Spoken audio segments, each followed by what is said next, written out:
219. 219 to talk. 219 to talk. 219 to talk. 219 to talk. Let's go. 219. Yeah, 219. Yeah, 219 to talk. 219. 219 to talk. Yeah, you running your mouth. Yeah, you running your mouth. 219 to talk. 219. 219. 219. 219. 219. Yeah, you running your mouth. Yeah, you running your mouth.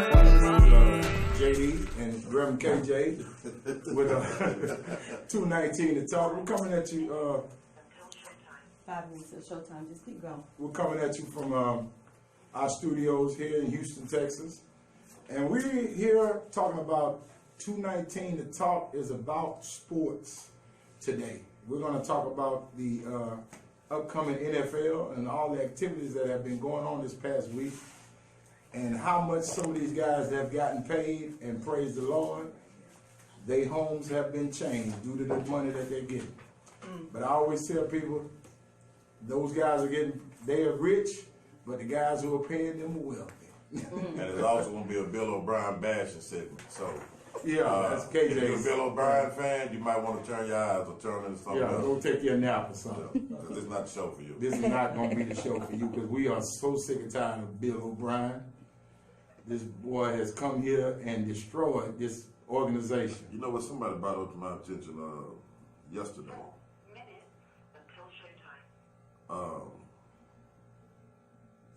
When you negotiate, like if you've been in the league 4 years, you're a two-time Pro Bowl center for the San Diego Chargers or the LA Chargers. Right. And you up for a contract.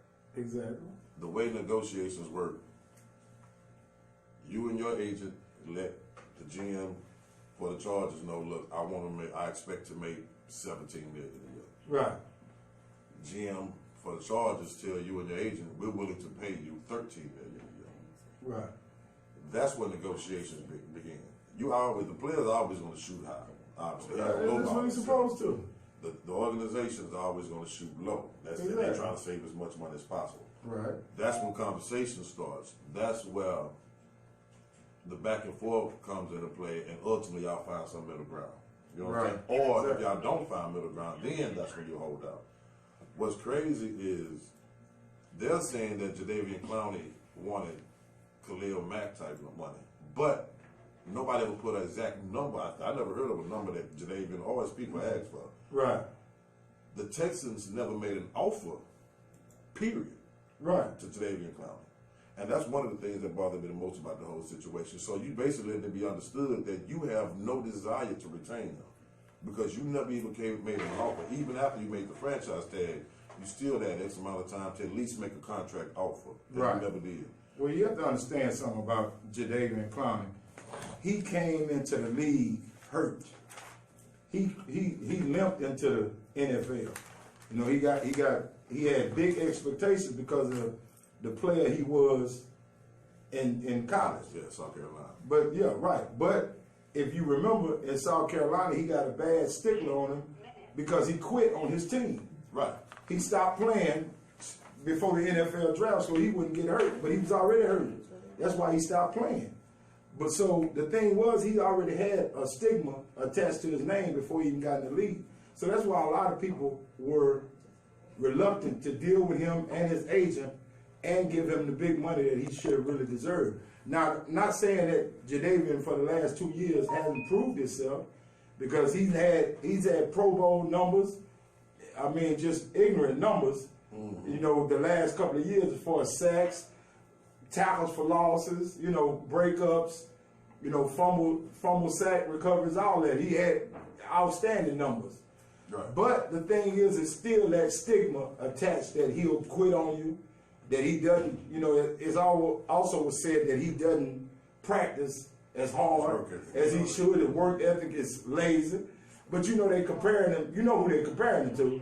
J.J. Watt, which is the American white boy. All-American. All-American white boy. That's the one white dude in the league that all white people will come and say, hey, what about this one? This You know, is we got 1,000 of them in the league, but they got that one that they found that can almost keep up to the standards of some of these brothers that they're like, look at this, but we got this one though.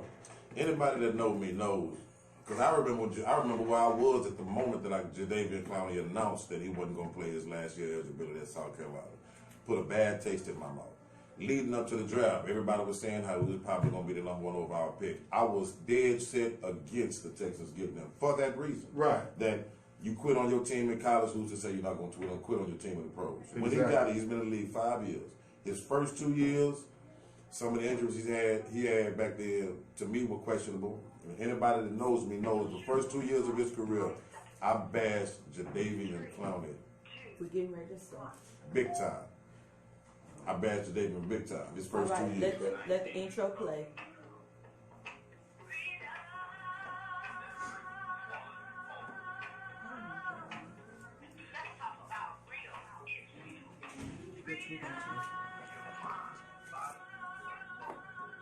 We paused the tape?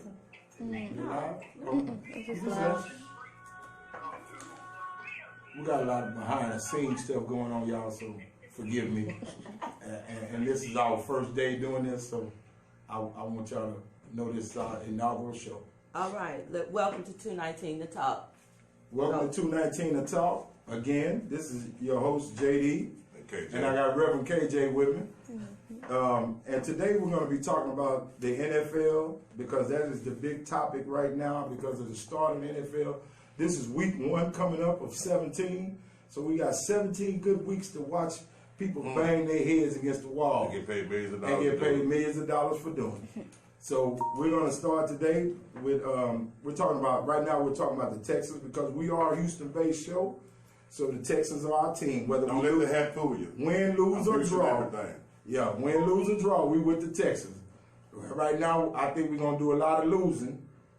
I don't think there's going to be a lot of drawing, except back to the drawing board. Yeah. But, wins are going to come few and seldom. That's for sure, with the situation we got going on. I expect Drew Brees to break records against us Monday.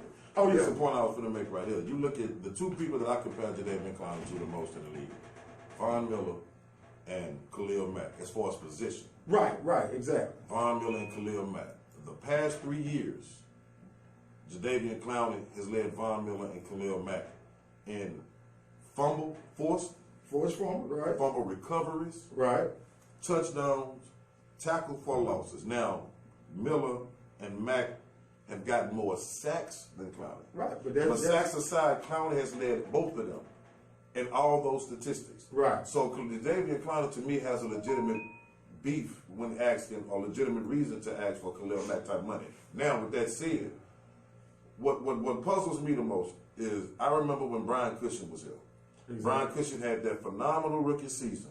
Had like 4 interceptions or something like that, a boatload of tackles, a boatload of sacks or whatever. The Texans instantly signed into a contract, even though they knew the rumors was out that he was using PEDs. Right. Those rumors dated all the way back with him in high school Exactly. and at USC. So it was widely known that he used PEDs. Yet the organization didn't hesitate to sign into a contract, making him at one point the highest paid linebacker in football. Right. You win. No, that's one point. You look at about three or so years ago, Bill O'Brien went and got a backup quarterback Right. from Denver, Exactly. Brock Osweiler. I was gonna Paid say this Osweiler. man almost $100 million to be your starting quarterback, and all you had on Brock Osweiler was game footage Right. from when he was, I guess, spot duty when he would come in to back up Peyton Manning or whatever. Peyton. You didn't hesitate to pay him. Right. You've had Jadeveon Clowney on your team for 5 years. The last 3, he's been a 3-time Pro Bowler and a 2-time All-Pro. Right. You didn't hesitate to pay all these other folks. Matt Sharp, when he was here, you hurried up and gave him a major him contract extension. Quick. All of a sudden, here it is. You have a dude who's proven the past 3 years that he is one of the best players, not just at his position, but in the league. And all of a sudden, you hesitate to pay him. Brian Gaine, the GM that we got rid of, the reason we got rid of him was because Gaine, before all this turned ugly and came to a head, Brian Gaine wanted to sign Clowney to a long-term So contract. a major deal. O'Brien didn't want to. Exactly. And that was the killing part between those two. Right. Ultimately, when the dust settled, Brian Game was run out of town.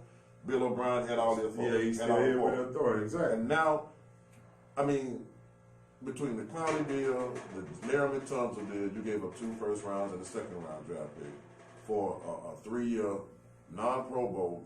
Good, yes. Great, we don't know that. Right. Offensive tackle because you're desperate. And it says a lot about how he's not efficient in drafting because you drafted a dude this past draft who you expected to be your left tackle. Right. In Titus Howard. And hadn't from been able Alabama to do State. anything with it. Now you turn around and go get a 24-year-old left tackle, which lets us know that you already gave up on your number 1 overall pick this year. Already. Not overall pick, but the team's number 1 overall pick Right. this year, which lets us know you're not a good talent evaluator. Because if you drafted Titus Howard and you feel like Titus Howard was your left tackle of the future, Was you your wouldn't answer. have went and given up 2 first rounders and a second rounder for a 24-year-old left tackle. I can Right. see if this dude from Miami was 31, 32. Yeah, 30 years old and and got had maybe been 3 or proven. 4 good years Right, left. had And been you're going to proven transition Howard over there after that. Right, exactly. But You're going to train up this young cat behind this one. Right. But you didn't do that. You went and got somebody basically comparable to his same age. So that means that You already gave up on Howard. evidently you think that Howard's not going to turn out to be what you thought he was going to be when you drafted him that high.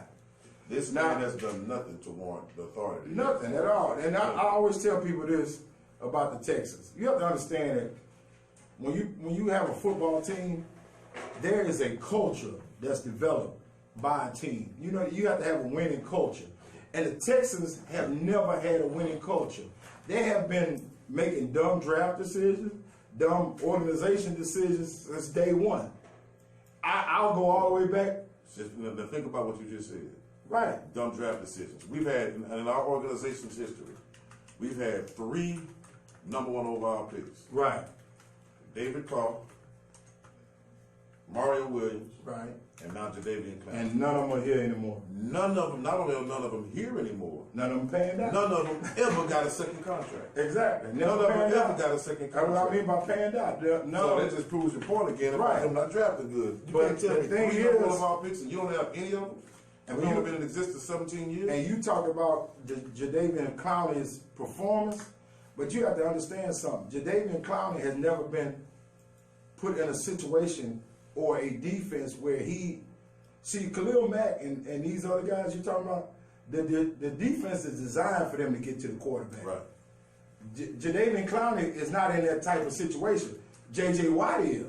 You know, that's who they designed the defense for J.J. to shine, to get in there and do what he got to do. See, they you know, but you know, Jadeveon gets double team, triple team sometimes. Mm-hmm. J.J. they don't send him in there like that. You know, they have blitz packages and all that to design for him to be freed up Right, and right, get to the quarterback. right. See, if you yeah, like Put you him here, gonna put make him Clowney shine. here. Right. Clowney has to work a little harder than what JJ has to work in a game because they, like I said, they'll have a design where they'll do a blitz package where JJ is gonna be freed up. If you send the linebacker in there to have to be Draw some picked up, attention given to, so JJ is 1-on-1 or he's unblocked. Right. And here he come. Now don't get me wrong, when JJ get there, he got bad intentions. Because he's not nobody's He's gonna friend. do some damage. Oh, he will make your back teeth clack together when he hits you. Oh, and by the way, for the record, these not just 2 dudes sitting on the couch talking football, because JD played football in college in Hampton, and I was on the team at Texas Southern, but I never played. I wound up dropping out and kind of doing my own cousin. but you know. So that we are speaking from a perspective of experience. It ain't like Exactly. this. No, we just Woke not up two and started cats talking that football. I started playing when I was 6 years old and played till I was 22. I can't tell you how many head injuries I had, so we won't talk about that. Might get some conversation for that. Right, I doubt it. No. Only conversation I'm gonna get is from my wife. That's right. That's all That's the it. conversation you need. That's it. But back to what we were talking about. The Texans need to start at the top with some firing, some changing. First of all, we have never, ever gotten the offensive line in this camp. that can protect the quarterback. Yeah, boy. That go all the way back to David Carr, and I'm sorry, David Carr, that you got sacked 76 times in one season, brother. You were probably getting sacked in your sleep at home. So we apologize, and the Texans still will not put an offensive line in front of Deshaun Watson, who was one of the greatest quarterbacks we've ever had in our organization. Now, hold on.